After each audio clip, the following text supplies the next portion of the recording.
Bom, muito obrigado, então, Sérgio, por esse convite. Já são, na minha conta, mais de 10 anos aqui de trabalho junto com o Instituto, em várias iniciativas, vários apoios importantes que recebi na reflexão sobre questões de segurança pública, sobre a questão das drogas também. E, e eu queria começar aqui lembrando o texto que está no convite que nos foi formulado, né, que explicitamente fala sobre a questão do encarceramento de consumidores de drogas, se isso prejudicaria a política de segurança, né? E eu acho que, para responder essa pergunta, eu gostaria primeiro de sugerir que a gente precisa deixar claro com relação em que tempo vamos conjugar essa resposta, se no presente ou no futuro. Quer dizer, isso tem impacto sobre como a gente pensa a questão da legislação hoje ou da possibilidade de mudança da legislação no sentido da legalização, né? Eu acho que, obviamente, a legalização é cenário para o futuro, mas a gente não pode esquecer, eu acho que um contexto local relativamente adverso, que tem a ver com uma maioria na opinião pública contrária e também com grupos de opinião pública e grupos organizados, de interesses organizados no legislativo, que rejeitam fortemente a proposta. Então, essa possibilidade de termos um processo de legalização hoje, assim, como uma coisa que aconteça num horizonte curto de tempo, não é claro, depende de uma ação que está hoje no Supremo, vamos falar sobre isso, que ela tem alcance na regulação da matéria, e eu acho que também existe um cenário internacional relativamente desfavorável, né, que, embora a legalização nos Estados Unidos, Canadá assim, e o Uruguai tenha avançado muito o debate, o resultado da Ungás não foi exatamente como prometido, né? Quer dizer, então, o polo reformista global em torno da questão do regime de proibição atual não saiu exatamente vitorioso da Ungás de 2016. Que é o gás? É a Conferência Especial das Nações Unidas sobre o tema das drogas, né? Então, assim, havia uma expectativa muito forte de que essa Assembleia pudesse reformar os princípios gerais ou introduzir algumas brechas no regime de proibição vigente e que pudesse, dessa forma, abrir caminho, por exemplo, para experiências e outras mudanças que foram reivindicadas e foram aí derrotadas nesse processo. E eu acho que, pensando digamos, no tempo presente dessa resposta sobre o que a gente está enfrentando, eu queria dizer o seguinte, que basicamente, do ponto de vista da economia, o problema da legalização é uma questão de análise de custo-benefício, né? Quer dizer, eu acho que sob o regime de proibição, a atividade número 1 do governo é apreensão, destruição e punição por meio do sistema de justiça criminal dos infratores, né? Quer dizer, então, é dessa forma, né, que o preço final da droga é fixado, ou seja, pelo efeito, né, da repressão e do controle. E, obviamente, a elasticidade da demanda também conta na definição do preço final da droga. E como todo regime de proibição, todo bem e serviço que é proibido, se há uma demanda, há algum agente ou firma ilegal que vai se especializar na oferta desse bem, né? Então, a forma como o governo fixa o preço no regime de proibição, ela é particularmente frágil, porque, enfim, a gente nunca sabe muito bem quanto foi produzido, quanto está sendo distribuído, quanto foi vendido efetivamente, e é sempre uma corrida assim, contra esses agentes e essas firmas ilegais que abastecem esse mercado. E a gente não pode esquecer que existem mecanismos, né, digamos, de repressão qualificada que alteram a forma como o mercado, o comércio de rua, por exemplo, se dá, né? Por exemplo, se o comércio de rua de drogas é enfrentado pela polícia, é reprimido pela polícia, isso força muitas vezes a um comércio indoor, né? Quer dizer, em ambientes fechados, onde o preço das drogas tende a ser maior, em particular, isso é muito importante para o mercado da maconha, da cannabis, porque a venda indoor da cannabis aumenta o preço, mas tem um efeito muito positivo, que, na verdade, tira toda a pressão, digamos, criminogênica, de disputa de território, de pontos de venda, porque especializa, fica uma coisa muito mais ligada em rede, em abastecimento de pontos específicos e locais de consumo que não são abertos, digamos assim, à concorrência de outros grupos, e isso tem uma série de efeitos positivos. O mesmo acontece com a cocaína, e hoje eu acho que esse é um tema importante a gente pensar como essa questão da repressão ao comércio de rua pode alterar o preço, pode alterar a forma como as drogas são comercializadas, cannabis e cocaína, né? Eu acho que outros vários aspectos importantes que a gente pode analisar aqui no que diz respeito à forma como a legislação interfere na definição produz incentivos aos consumidores. Eu queria especificamente falar sobre a 11.343, que é a lei de 2006, né, que é a lei de drogas no país, e que é uma lei muito clara no que diz respeito à punição que pode ser aplicada aos consumidores de drogas, né? Quer dizer, no artigo 28 da lei, né, quem adquire, guarda ou tiver em depósito, transportar ou trouxer consigo para consumo pessoal pode ser submetido à advertência, medida educativa e prestação de serviço à comunidade, né? Não há pena de prisão prevista para consumo. Isso foi uma questão que avançou muito na legislação de 2006.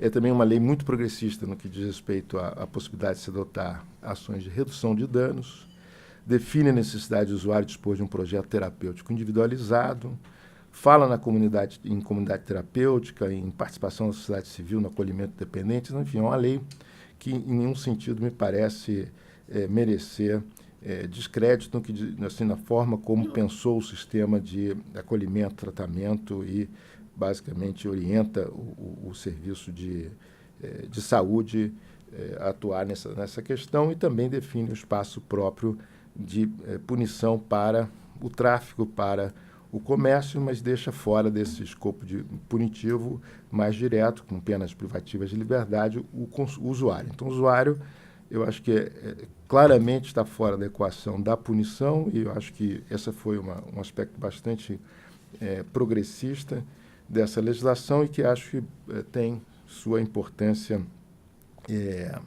assim, uma importância a ser destacada nesse debate. Muito bem, e vamos pensar um pouco assim, numa coisa que incomoda muito e tem sido muito debatida. Quer dizer, parece que alguma coisa não deu certo na legislação, porque muita gente tem sido condenada por porte de principalmente cannabis e cocaína, né, que são os dois grandes drogas hoje no país, e isso tem levantado a suspeita de que a legislação não foi completa, principalmente no que diz respeito à definição da quantidade, né? Quer dizer, seria necessário definir uma quantidade mínima. Isso pode ajudar, mas pode ser também uma armadilha perigosa. Vários países do mundo têm definido quantidades mínimas nas suas legislações, e essas quantidades muito mínimas, e dessa forma muita gente continua com problema. Eu queria ilustrar aqui com alguns dados empíricos o risco que temos. Por exemplo, o estudo mais recente do Sou da Paz estima que mais ou menos 70% dos presos por tráfico de cannabis tinham menos de 100 gramas da droga. No estudo, o argumento é que isso é pouco, não tem grande importância, mas se a gente compara, por exemplo, com a legislação uruguaia, 100 gramas de maconha, de cannabis, equivale a 2,5 vezes a quantidade máxima permitida pela legislação do Uruguai. Ou seja, nós estaríamos, para 70% dos infratores no Brasil, muito acima do limite máximo fixado no Uruguai, certo? No Uruguai, só para esclarecer, pode adquirir até o máximo de 10 gramas por semana, ou cultivar 480 gramas por ano, cultivar para produzir o equivalente a 480 gramas por ano, o que dá mais ou menos 9 e poucos gramas por semana, né? Então, mais uma vez, 70% dos nossos presos por porte de cannabis estariam acima do limite legal uruguaio. Se a gente for para um país, uma outra experiência interessante, que é Colorado, o limite máximo é 28 gramas. Tá? Então, também estaríamos acima do limite máximo por compra, 28 gramas. E, obviamente, há uma série de questões. A legislação do Colorado é muito mais flexível, permite o consumo por turistas, ela é muito mais indutora de uma atividade econômica em torno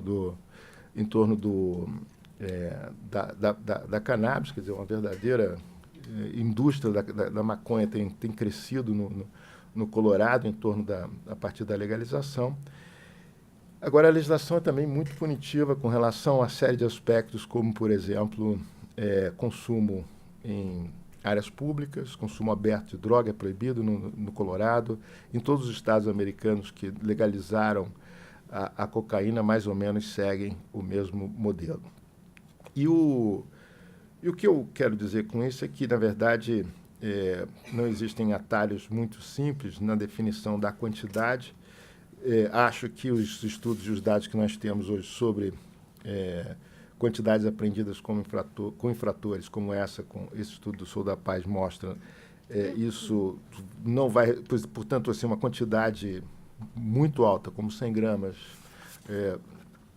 dificilmente vai ser adotada. Quer dizer, provavelmente o legislador vai olhar para essas experiências internacionais, vai procurar essas experiências anteriores disponíveis, e as quantidades serão dificilmente superiores a essas fixadas no Uruguai, principalmente. Até porque, entre os dois modelos de legalização de cannabis, o do Uruguai é o que tem de longe a preferência da comunidade de saúde pública, a pequena parcela da comunidade de saúde pública que se interessa pela questão da legalização da cannabis, olha para o sistema uruguaio com muito mais simpatia do que para o sistema norte-americano, que é de uma legalização, digamos, mais flexível e com patamares mais altos de consumo, o que é muitas vezes visto por esses neoproibicionistas da saúde pública como um desafio, enfim, porque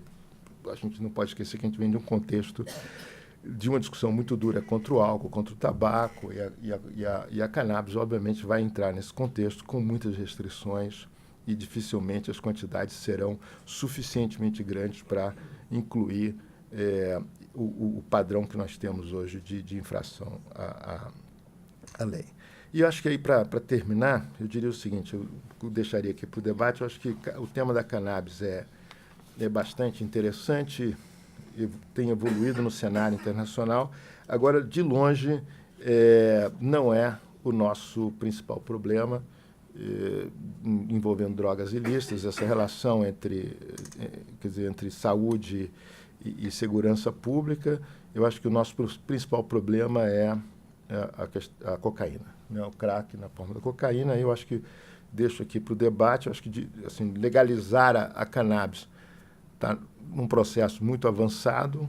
A cannabis tem uma vantagem, ela pode ser produzida em todos os lugares do mundo, não é? Indoor, outdoor. O Brasil pode ser é fácil produzir cannabis no Brasil, mas a cocaína depende da coca e que é produzida hoje na região andina exclusivamente.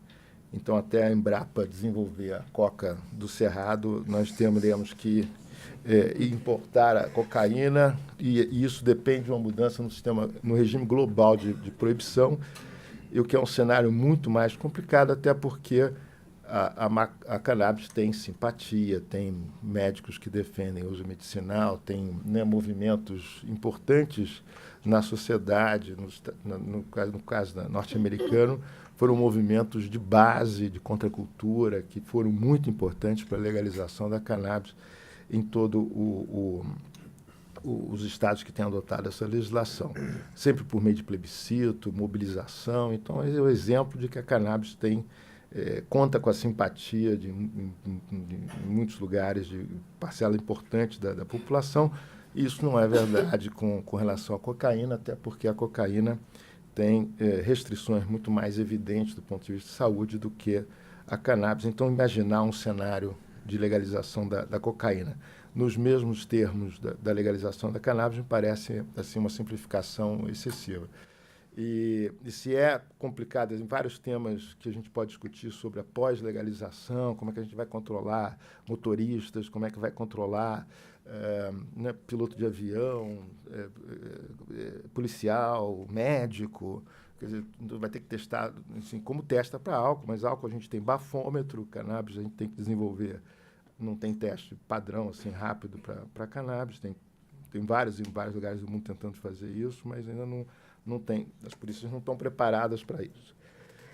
Então, há uma série de problemas aí pós-legalização, mas eu acho que o mais importante aqui a pós-legalização da cocaína certamente envolve um conjunto de cenários muito mais complexo e o presente da cocaína também é extremamente complexo. Acho que a gente pode debater esse tema aí.